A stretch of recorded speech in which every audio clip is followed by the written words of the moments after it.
keyifdir də.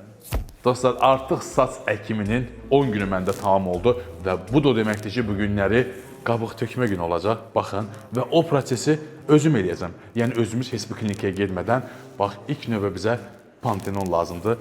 Saça sirtəcəyik.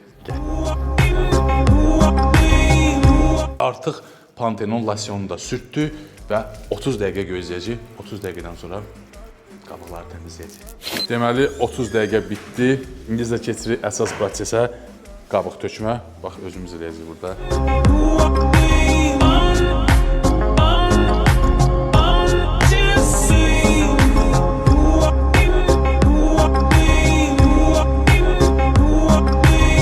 Hiss eləyərək təmizləmək lazımdır. Çox kobud olmaz, çox sıxmaq olmaz.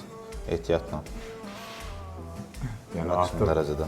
realda bax belə qabıqlanmanı təmizləyə bilər. Saç əkdirənlər gəlin müraciət edə bilərsiniz.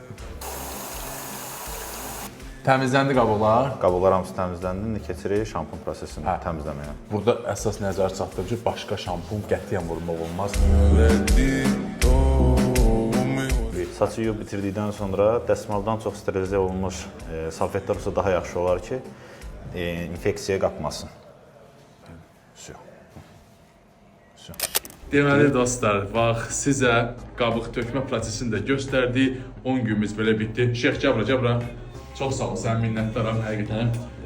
Yəni bax, artıq həkim də işləyə bilər. Bütün qabıqları şeyx təmizlədi. Yəni bunun belə bir çətinliyi yoxdur. Odur ki, dostlar, düşünürsünüz ki, saç əkdirim, ay nəsə, necə olacaq, mən normal həyatdayam. Zaten hər gün bütün prosesi sizə göstərdim. Bu gündən sonra da idmana başlayacağam. Mən sizə bu saat masaj var, belə deyəm işte.